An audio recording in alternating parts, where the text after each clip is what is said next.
All right, everyone. If everyone can.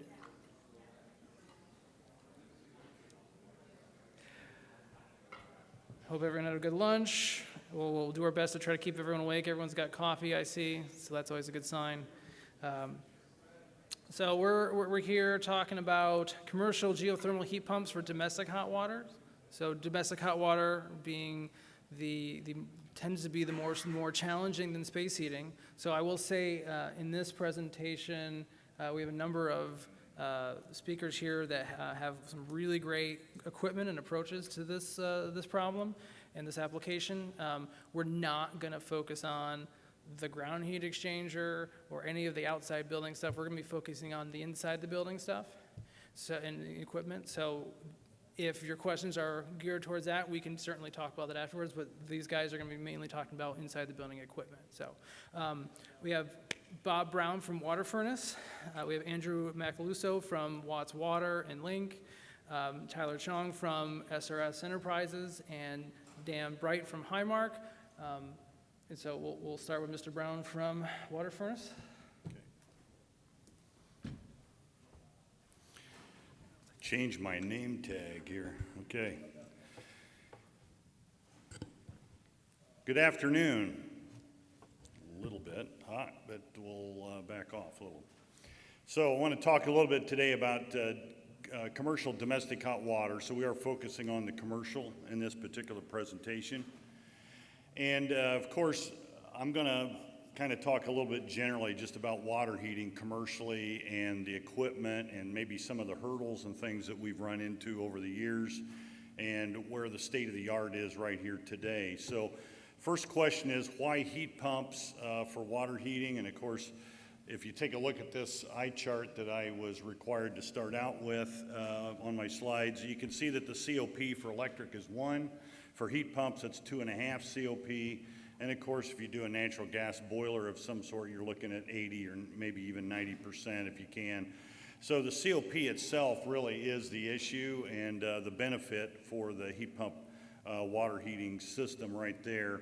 And then as you go on down, you'll see that the environmental impact is also a pretty big deal as far as carbon dioxide equivalent of 107 for electric, 42 for heat pumps, and then 120 for natural gas. So that really is why we're all looking at heat pumps for water heating, and it is kind of a new area, even though it's kind of been around for a while, but I'll kind of go through some of those, the history of some of that. So synthetic refrigerants versus CO2, and maybe some of you have heard, on the left-hand side, we've got a subcritical cycle for refrigerant. And this is typically what most refrigerants that you've ever been accustomed to are in a subcritical cycle. And that means that top, if you look at that kind of a rectangle in the center, it stays below the critical point, and that's where almost all refrigerants operate. And so any refrigerant you're used to seeing, that's where it's working in there. The benefits of that is you get good heat transfer, you get there is a little bit of a higher GWP for the non-flammables, and then of course you can get some lower GWP that we're introducing now that are slightly flammable in the A2L range. They are regulated to a certain point, lower pressures. They are simple cycles, so they're easy to work on. But on the right side, you see what we call transcritical, and you may not be familiar with this, but as you can see that parallelogram or rectangle on the actually goes above the critical point, and that is a transcritical cycle, and the main refrigerant for that is CO2. And of course, everyone's probably heard about CO2 water heating. It is got a GWP of 1. There is a lot of CO2 around, obviously, so there's some benefits there. But you do run very high pressure, like 2,000 PSI, that sort of thing, in the circuit. And efficiencies aren't always there, and there's some critical things you've got to do with the expansion devices or whatnot. So just to kind of separate out all of the refrigerants on the left and then CO2s on the right. The next thing that gets talked about a lot is what kind of hot water temperature can I get with the equipment? And if you can see this chart right here, you can see that most refrigerants, R410A, 454B, R32 that we're dealing with today, you can kind of top out at 140, and we're kind of looking at limiting the refrigerants because it is a stretch, so to speak, for a lot of those refrigerants to get that kind of hot water. Some people want to go higher than that, obviously, and really the only candidates above there are transcritical CO2, R290, which is actually propane, and a new one, 454C, that I'm going to talk about here a little bit later. As far as the actual temperatures, what do they mean? 140 is really required for commercial because Legionella can die within 32 minutes at 140, and then at 151 it'll die within a couple of minutes, and then 158 it really is difficult for Legionella to even survive, and so at all. So that really means that 140 is kind of your minimum temperature unless you want to have the risk of Legionella, and of course there's codes that kind of prevent all of that. So that's the water temperature issue in a nutshell. From a refrigeration, kind of getting into the enthalpy diagram just one more time, this blue line that you see here going diagonally from the top, and I'll see if this works here. The blue line going from here, this would be a normal refrigeration cycle envelope. And anything outside of that really is going to be an issue for the refrigeration circuit. You may have a reduced reliability and that sort of thing. And what you notice right away that when you're making hot water, either with a geothermal source or with an air source, which you've got here, which is yellow, you notice you're outside of that envelope. And so what happens here is when, in the past, when we've applied refrigeration circuits to heat hot water, frequently you're operating outside of that envelope of the compressor itself, and that's where your reliability issues have come in. Maybe many of you maybe have been involved with rotary compressors in the residential space where they're making hot water with rotary compressors, and the history with that, there have been some reliability issues over the years where they've had those programs. That's mainly why, because it's a tough application to make hot water with a refrigeration circuit. But what I'll show you here is this red line is an expanded operation envelope that is indicated by some of the new technology that's out and available today, which will make the capability of the refrigeration circuit work a lot better in those extreme applications. Those new compressor technologies are essentially liquid injection, which has actually been around for a long time in refrigeration. And in these, where you actually inject a little bit of refrigerant directly into the compressor, it actually allows that refrigerant to cool the compressor, and when you're making hot water, you generally are running high pressure, and you're also generating some heat, so that liquid injection can cool, and it can extend the operating envelope of the compressor and get you some extra headroom there that we just saw that we were limited on. Vapor injection is probably the newest technology that has been used, and vapor injection is a little bit more complicated, but it essentially is using refrigerant vapor in a slightly different way in the compressor. And anytime you're running high compression ratios, that would mean I'm heating hot water to 140 with, like, say, an earth loop maybe at 40 degrees or whatever. You've got a very big lift there. That's a compression ratio that's very high. Vapor injection can benefit there by actually increasing your capacity by 25% and your efficiency by 10. And so it's really a great benefit there. And it also expands that envelope so that water heating is now normal for that refrigeration cycle. So very good technologies that are available and being employed by heat pump water heaters, as we say today. So that's enough technology for you. I'm going to get into the maybe the domestic hot water turf issues. And this may not be immediately obvious to most of you, but the mechanical subcontractors that deal with heat pumps on a day-to-day basis in the commercial environment, they obviously understand heat pumps, they understand refrigeration cycle, building automation systems, and they actually are getting into the hot water side. But the hot water side is generally on the other column there, the plumbing side. So now you've got to understand the load calculations of the hot water heater and the sizing. typical fixtures, the plumbing. And so these two entities are not the same company in a lot of cases, especially commercially. And so we do have this as, I think, a barrier in the commercial environment where the mechanical contractor is the heat pump expert, but now we're putting them in water heating, which is in the plumbing side, and maybe they're not as familiar with the heat pump aspects and all of that. So somehow these two sides we've got to get to play a little bit better in the future to really get domestic hot water working commercially. And so I have another chart here on actual sizing and fixture demand, and I'm not going to go through this, but essentially you look down here and you can see if I have a bathtub in an apartment, it kind of tells you how many gallons of water you need to supply of hot water and that sort of thing. And so if you go through here with a hospital or an apartment complex or a hotel, you can actually size based upon the fixtures, and you can add up all the water heating requirements. And it's pretty easy to do, and ASHRAE kind of takes you through all of this stuff in the fundamentals. I guess the problem is when you come down to the fourth bullet, you can come up with a number, but it can be a pretty scary looking number. And bullet number 5 is where the designers tend to develop their own usage profiles so they know what that number is, but then they kind of back it off based upon experience. And that's where it really is important to have a water heating a contractor who has some experience in actually doing the sizing. So the simple math adds up to a pretty big number, but then you kind of have to back off that into reality. And those guys kind of know where that's at based upon the diversity and the way they can actually do their equipment. So important to know that that's where that's kind of at. And then lastly here, I think my last slide is the some system sizing basics. And so looking at storage tanks for peak demand, adding the storage is less costly than adding heat pumps. Using backup heat on a finishing tank can sometimes really make a difference, especially with heat pumps.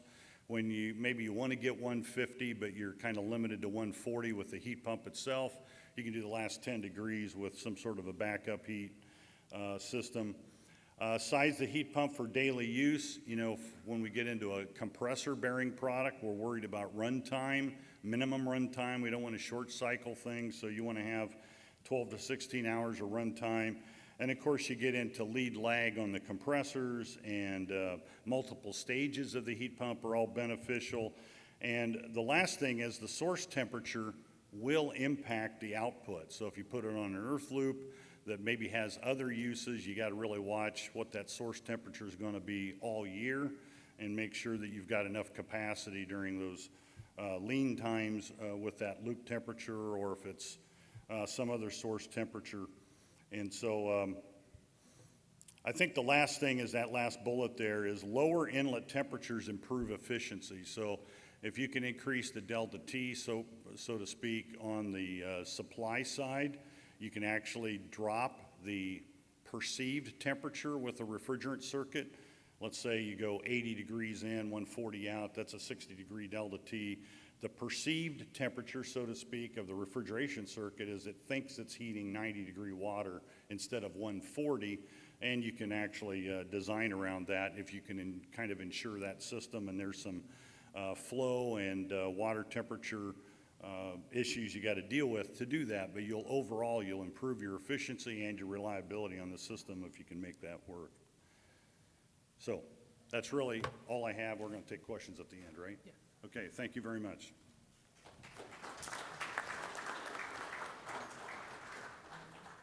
All right. And like Bob said, we're gonna leave a good amount of time for questions at the end, so hopefully kind of be able to answer everyone's questions and have a little bit of back and forth. So keep writing those down and keep those in the back of your head here. So we have Andrew Macaluso, who is the senior product manager for Watts Water. Thank you, Bob. Thank you, Brendan. Bob, you did a great job setting up CO2 water heating. It's fantastic. Thank you. I want to talk a little bit today about CO2 water heating, how we achieve these efficiencies with CO2, but I really want to focus on some of the opportunities and applications, some of the benefits, and a couple of the challenges that it would be good to be aware of before you enter into these projects. Again, I think Bob did a great job really covering the benefits of R744. R744 and CO2, we use the terms interchangeably. There is no chemical difference. I know this question comes up every once in a while. Do I have to get something special? It's just purely CO2 that we use as a refrigerant. The best benefit to CO2, from my perspective as a manufacturer, is that it's future-proof. And when I say future-proof, what we mean is it's not going to be targeted for a phase-out. Some of the refrigerants that we're used to seeing, 410A, 134A, the EPA has actually begun to phase these out already. It doesn't mean you can't use them. It just means that it's going to get harder and harder and more expensive to get these when we talk about replacements and service 10, 15 years down the line. CO2, because it has zero ozone depletion potential and a GWP of 1, is really never going to be phased out. Now, that's why I like it. It's not necessarily why you or your customers like it. The real benefit to the customer is that it has a much wider operating range and can produce those hotter water temperatures, which give you a lot more flexibility in application. So at higher storage temperatures, I can actually potentially reduce the volume of stored water in that system. So you have options to, for instance, store 1,000 gallons at 140 degrees, or maybe 700 gallons at 170 degrees, and really reduce the amount of footprint that's required for that application.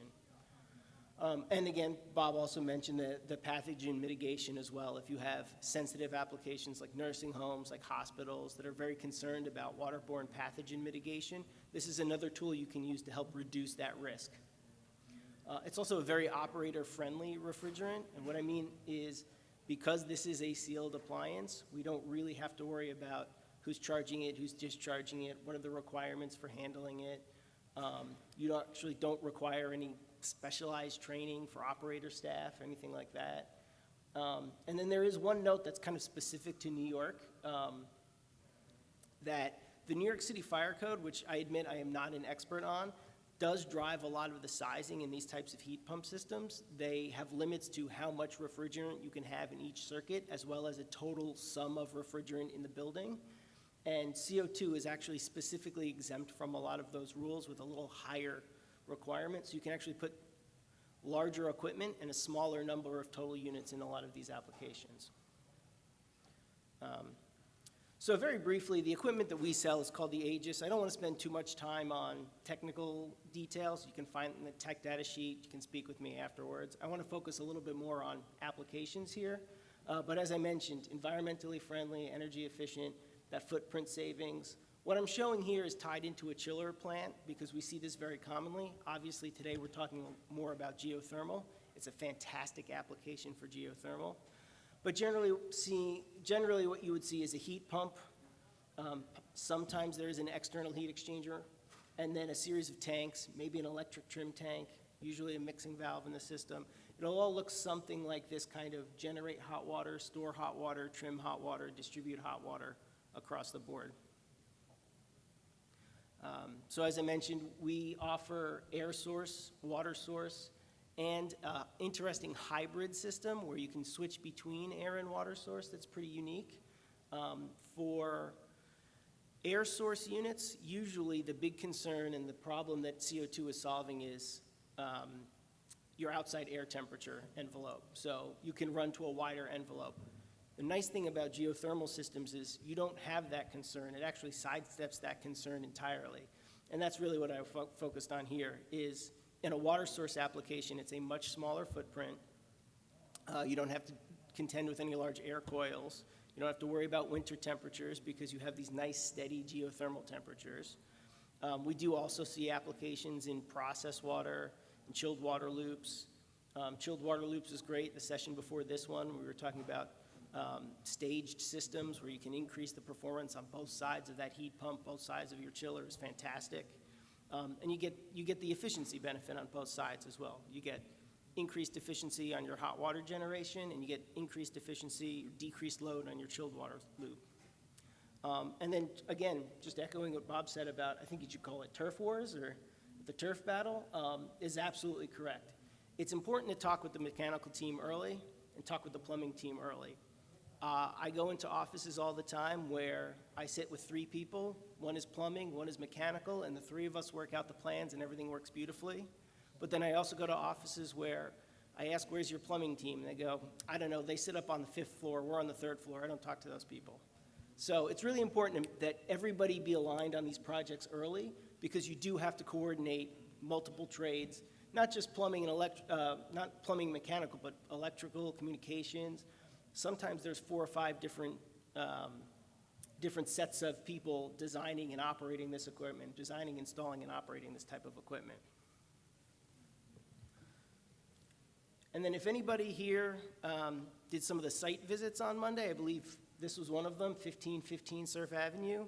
I find this one really interesting because it's a geothermal system, and you step outside the building, and Nathan's Hot Dogs is across the street.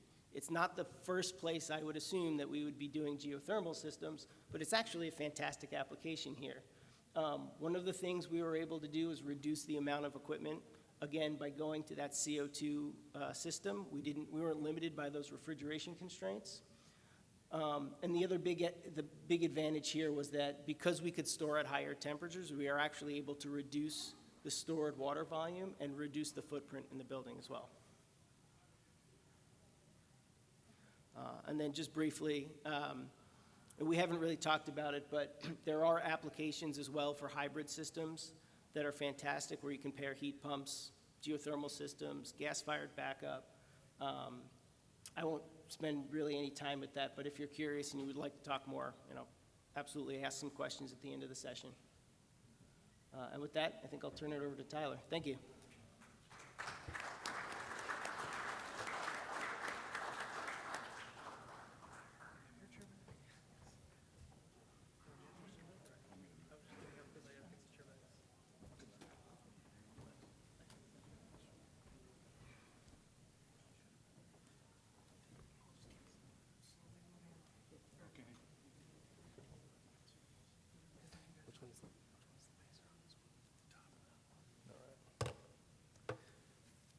Good afternoon, everyone. I'm Tyler Tjong. I'm from SRS Enterprises. I'm a little different than the first 2 speakers. We're a manufacturer's rep. We rep about 35 different products. So this is going to be over a couple different products here. Our heat pump partners that we use are Samsung, Nyles, and Multistack. For Samsung, for their geothermal applications, we have the Samsung DBMS Water. This is a VRF system that you're going to use in conjunction with indoor units to be able to produce your hot water. They have 2 offerings for the DBMS Water. The first is the single-phase offering. That's usually for smaller applications, single-family homes, some smaller multifamily projects. This is available in limited sizes. The other option that you're probably going to see more is the 3-phase equipment. This equipment comes in heat recovery and heat pump, and this is the condenser for the VRS systems. This will be connected to your geothermal loop, your tower loop, whatever water loop you have to be able to use these with. Now, what we're here for is the hot water. These are their hydro unit lineup. They make 2 offerings in this as well. And this is considered an indoor unit. This is what is actually producing your hot water. They have a medium temperature, which is going to give you about 120 degree hot water. Not necessarily going to be a good domestic hot water application, but it is useful for maybe preheating or doing some HVAC heating. The other unit is the high temperature. This gives you up to 176 degree hot water. It's not a continuous output. That's what it will reach. The set point for this is actually 167. And this actually uses a secondary refrigerant cycle to boost that temperature up. These are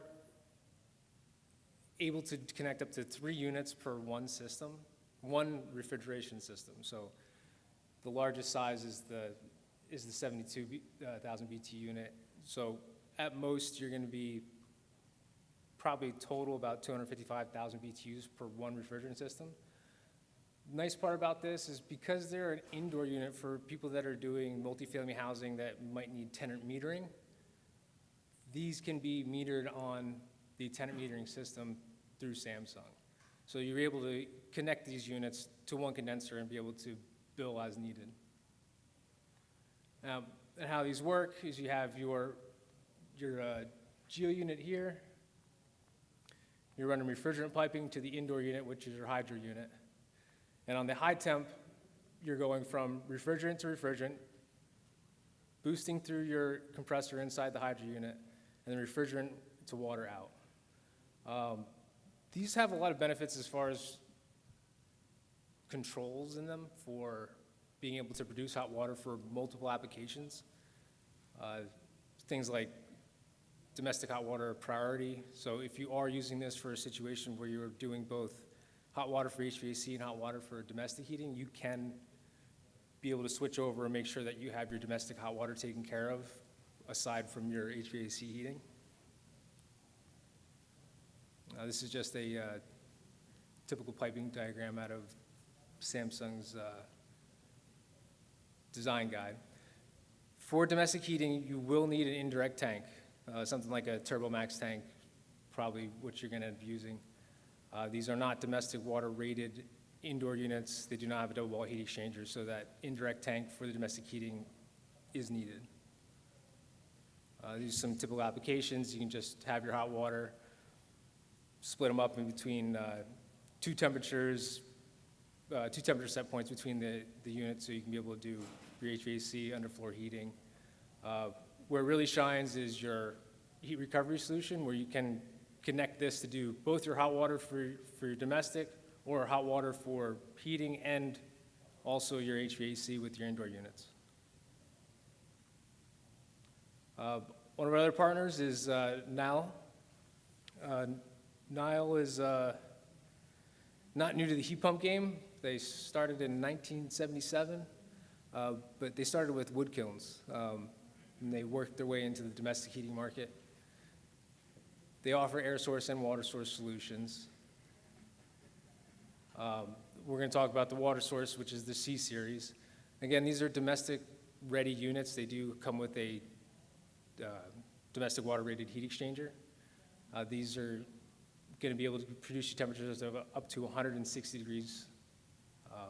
Integral circulators, zero side clearance. This is their modular version.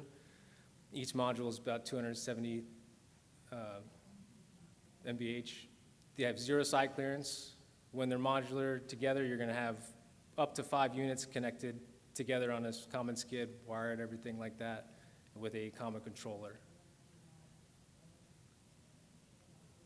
They also offer a full line of tanks needed for your domestic, for your swing tanks, your storage tanks. Some of the configurations that I can do for piping. Multipass is one of the first generations that they use, where you're running a high flow and a low delta.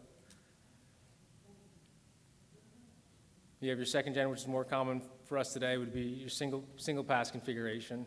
We were running one time through that heat pump and going from your incoming water temperature at 40 degrees and leaving at 140. Doing it this way, you do require a swing tank in there with an auxiliary heater to keep this tank at your building supply temperature at all times when you need it. There's some new generation coming is the return to primary. This is multi-pass style simplicity with the single pass responsiveness. Benefit of this is it actually removes your swing tank, because you're going to be using that multi-pass to make up your recirc losses, instead of having that swing tank that's going to be used to be heating up that water to keep it there. One of the things I just want to touch on real quick, we are the multi-stack rep. We've been their rep for 25 years. These are for your very large geothermal applications. I can't give you too much information because we don't even have it yet, but there will be domestic options available soon for these with domestic rated heat exchangers and such. But these are going to be for your very large projects. Thank you.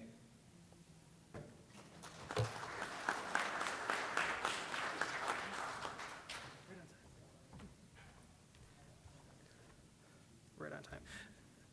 I was going to point out a couple of things that as Tyler was talking, I was thinking about was, a bunch of these guys had, some air source options, some water source options. There's a lot of crossover. If anyone was at the IRA tax credit things this morning, one advantage if you put it on the GEO system is now that GEO tax credit gets wrapped around anything that's connected to it, including all your domestic hot water generation equipment. So that's definitely an upside of tying that stuff all in. One thing that Tyler alluded to with the sizing, and Bob also touched on this, with the sizing of the systems, they're trying to maximize the heat pump runtime, which also keeps the size of the heat pump down, obviously the cost of that heat pump down as well. And that swing tank that Tyler mentioned, that's the last line of storage before you're going to the system. There's an electric heating element in that tank that is usually sized to basically offset the loss in the system from the recirc loop. So just a couple nuances of those system there. So then we have Dan Bright from Highmark.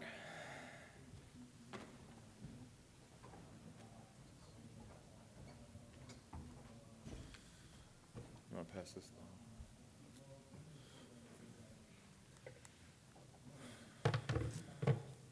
Good afternoon. Dan Bright with Highmark, New York. So similar to Tyler, we are a manufacturer's rep. We have a long line of different HVAC and plumbing technologies, obviously specifically talking today about commercial geothermal heat pumps.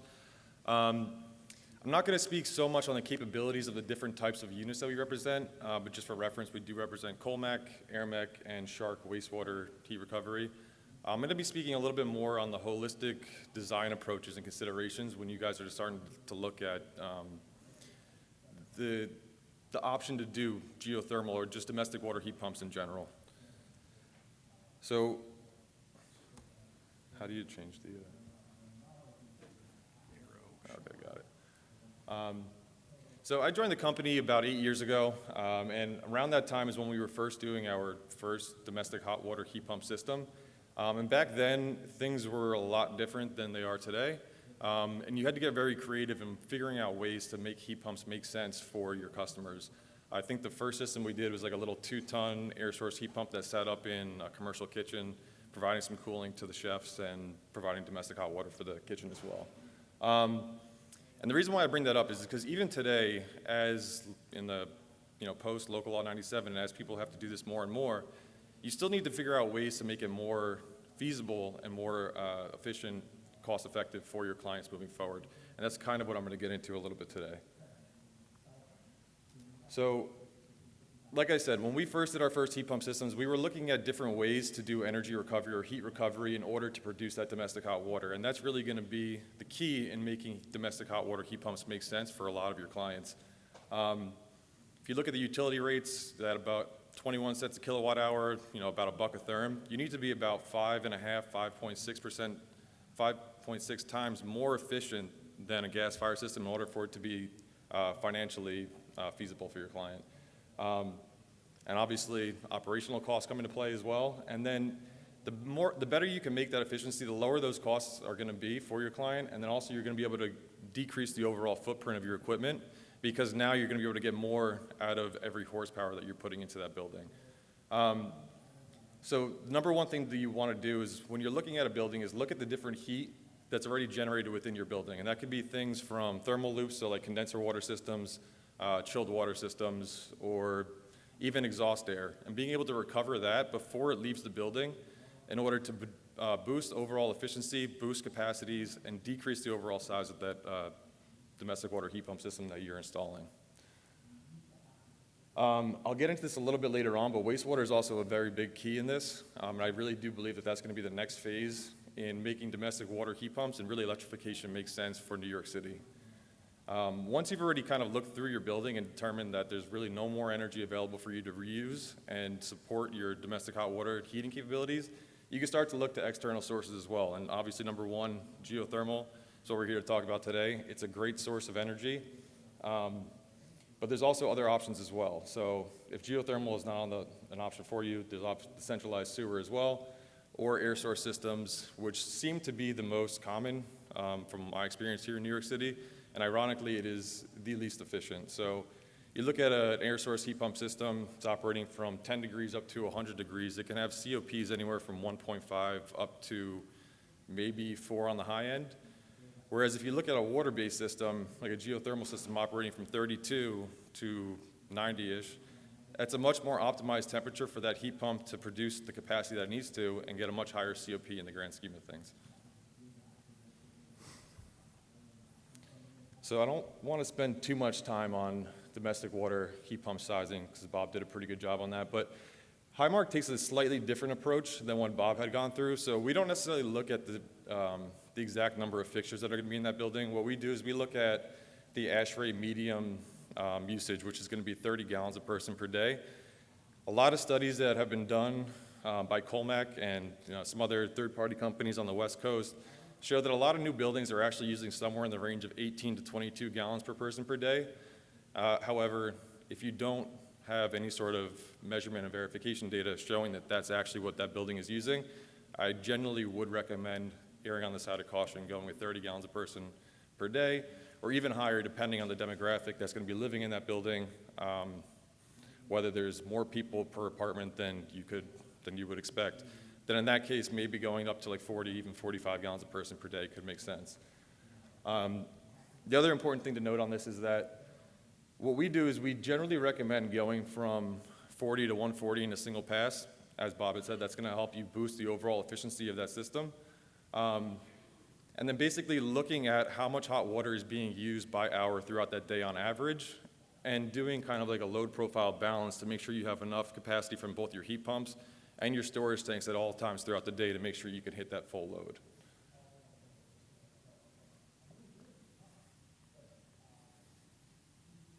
So geothermal, as I mentioned, it's a great system. It's energy that's already available to us, and it also supports the idea of heat recovery, because now you could have a bunch of different systems, whether it's your HVAC, your plumbing, some other sort of processes in that building.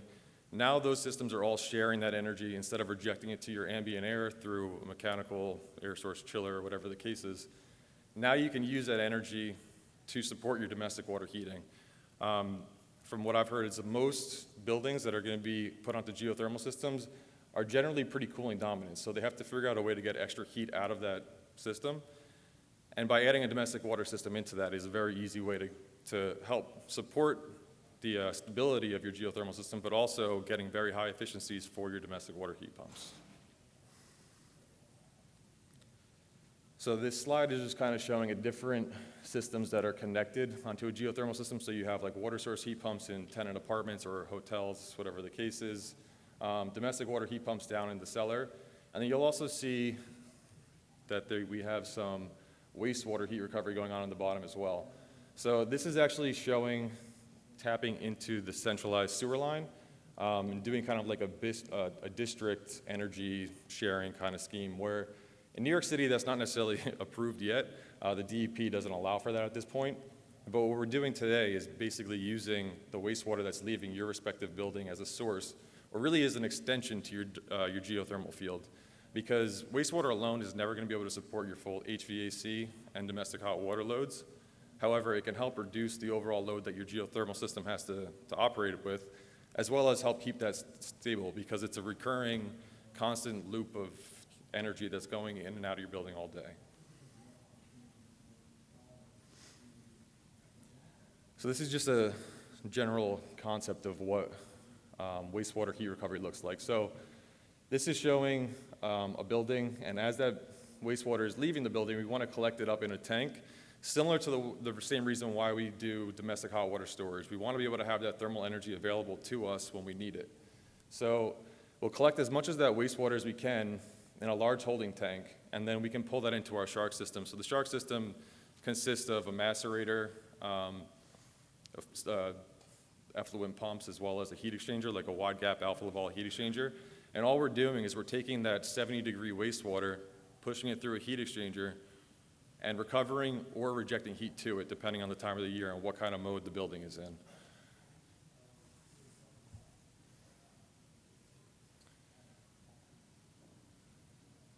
So the reason why I bring this up is because it actually pairs extremely well with geothermal systems. So as I mentioned, you can kind of think of wastewater as like an extension to your geothermal field, but it's also going to help boost the overall efficiencies of your system, because like I said in the beginning, Geothermal systems can operate anywhere from 30 up to 90 degrees or even higher in some cases, whereas a wastewater system is a 70-degree source that's constantly leaving your building on a regular basis. So that 70-degree source is constantly being replenished and averaging around 70 degrees.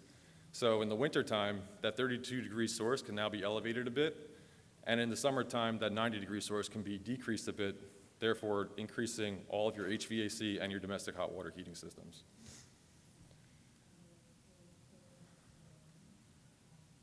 So this is a schematic from a project that's actually ongoing here in New York right now in Brooklyn.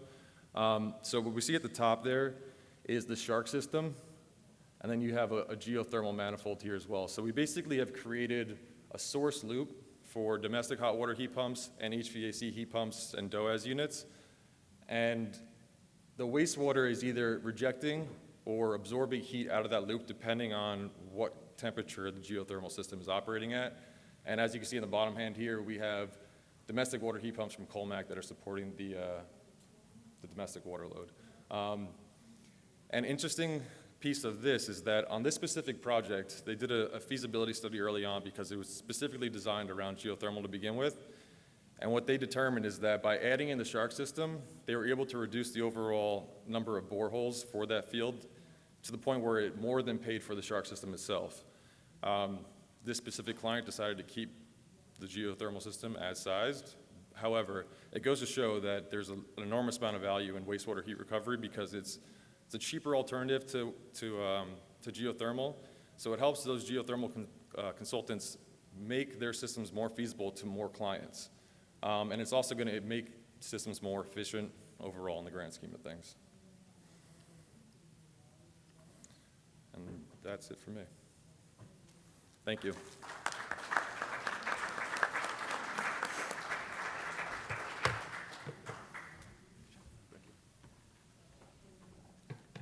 All right. Who has a question? And not everybody at all at once.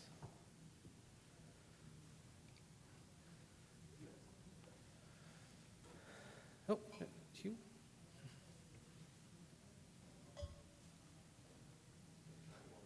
I know, it was the farthest away for you to go, I know.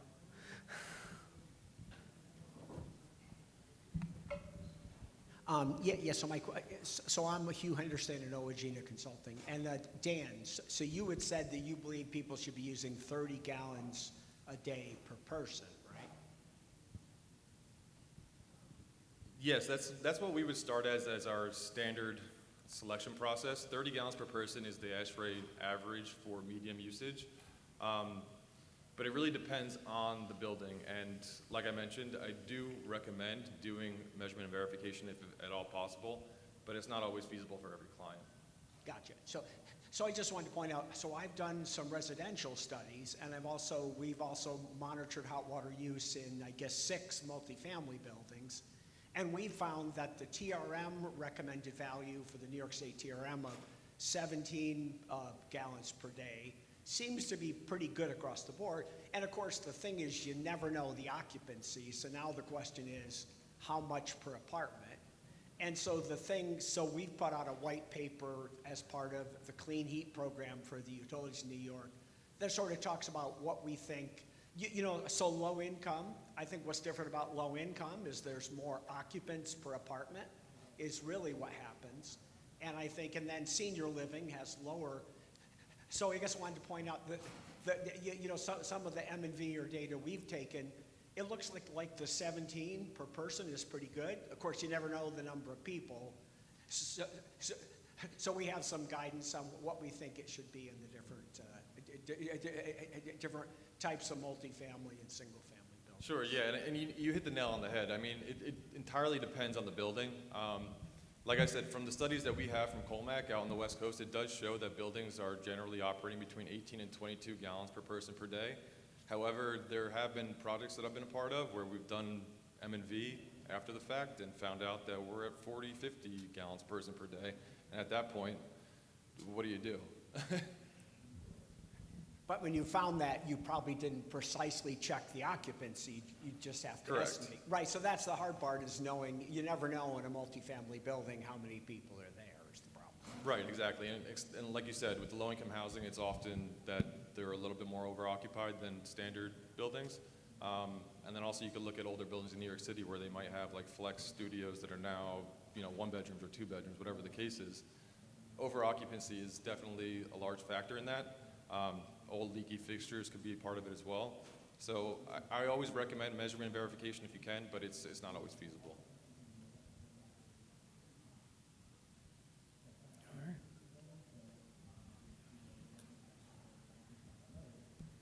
Hi, Kaiwu, Orange Rockland Utilities. Could you, how does that translate? Like, even 17 gallons per day or 40 gallons per day, how does that translate to like peak demand? Is it, how often is it on throughout the day, like water heating? I really don't know anything about domestic water heating. Is it on, I saw there was some that's like you want it to be on from 12 to 16 hours a day. Is that like at peak? Like what does that mean if it's heat pumps or resistive heating? What kind of electric demand do you see? Yeah, generally speaking, the strategy is you want to store enough energy to get through those peaks essentially purely on storage. The heat pump will run, but you want to get through that peak on storage and then have enough capacity in the heat pump to recover the tank before the next peak.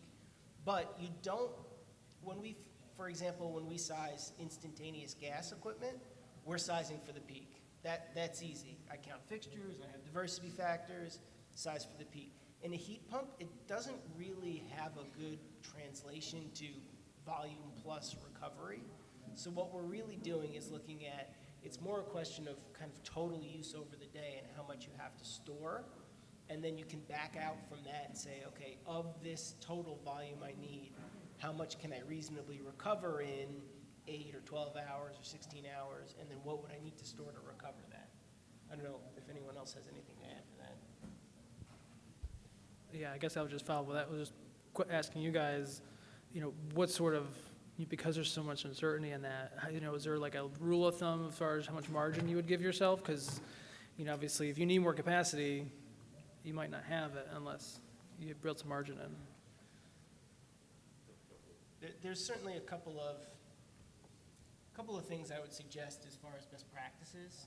Number one, definitely work with your manufacturers because everybody is going to provide. You showed a great Nyles sizing chart. We have sizing charts. I'm sure everybody else provides sizing charts as well. Make sure you're working with the manufacturer. And you might want to think about how you're providing backup to the heat. Is it a redundant heat? How you're providing redundancy in your system. Nobody ever wants a single point of failure in their water heaters anyway. So is that backup going to be maybe 2 heat pumps instead of 1? Or maybe less expensively, it's a heat pump and an electric tank that we don't turn on unless we're behind on demand. What I would avoid doing, I don't like using rules of thumb for sizing because people over-rely on them. And they say, oh, you told me 2 gallons for every BTU, so I put in 2 gallons for 1 BTU. And that doesn't always apply. So I don't really like to use that as like a guidance of this is usually what we see. Because then people start designing around it and don't really think through how that system is going to operate. Yeah, and to add to that as well, if you take a look at how systems are sized, generally we're designing around like a 10-degree ambient or 0-degree ambient day or a 32-degree source condition, when in reality, how often is that actually happening? So when we're sizing systems, generally what we'll do is we'll say, okay, on like our design peak day, we maybe let the heat pump run up to 19 hours per day. But in reality, we're never gonna hit that peak day. And in reality, we'll probably be running around 16 hours per day on average. And we'll still have more hours throughout the day to produce more hot water. So going back to what Andrew said is that we will have enough storage volume built into our calculations so that it can handle the peak. So you take a look at how much storage volume you have plus how much you can get from the heat pumps. Make sure that can handle your peak with maybe like a 10-20% buffer, but it depends entirely on the job. Okay, I think we had one more question over here. Yeah, just a comment to follow up. Jens Ponnikau, Buffalo Geothermal. We just did a very detailed measurement about 2 NY-GEO projects here, 17 high-rises, in terms of the amount of peak as well as the capacity. Number one, just emphasizing what you said, you Henderson said, we measure, the hot water consumption was up to 2.5 times as high as we were told by occupancy. So in other words, there were 2.5 times as many people living than there were supposed to live there. The 18 to 22 per person that actually living there was pretty close, but because of it, there were 2.5 times as many people there. Plus, number one. Number two, same building, identical building, the one between the highest and the lowest average daily water consumption was a difference of 100%, factor 2. So you cannot just extrapolate from one building to the next. And then in terms of peak, we see there's a peak occurring, a low one at 6 in the morning, and then at 8, 9, 10 o'clock, it really gets a high peak. And that peak, interestingly, is ongoing for another 10 hours. Constantly, every building. And then around 8 o'clock, 9 o'clock at night, then what comes then is a super peak. It goes up another 30, 40%, just about in every building. So the peak you wanted to cover with your tanks by that time, almost by definition, is depleted throughout the day. So it's challenging, specifically in those settings. I just want to throw that in to say, you know, we learned a lot of lessons. I think we're going to do a white paper report on that. It's very valuable data I think everybody can have.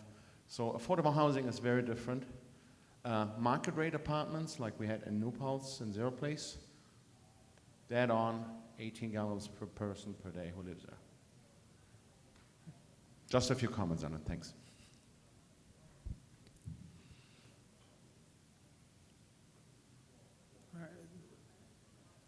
All right, yeah, I think that's about the time we have. Thank you again to our speakers. Thank you everyone for coming. Enjoy the rest of the conference.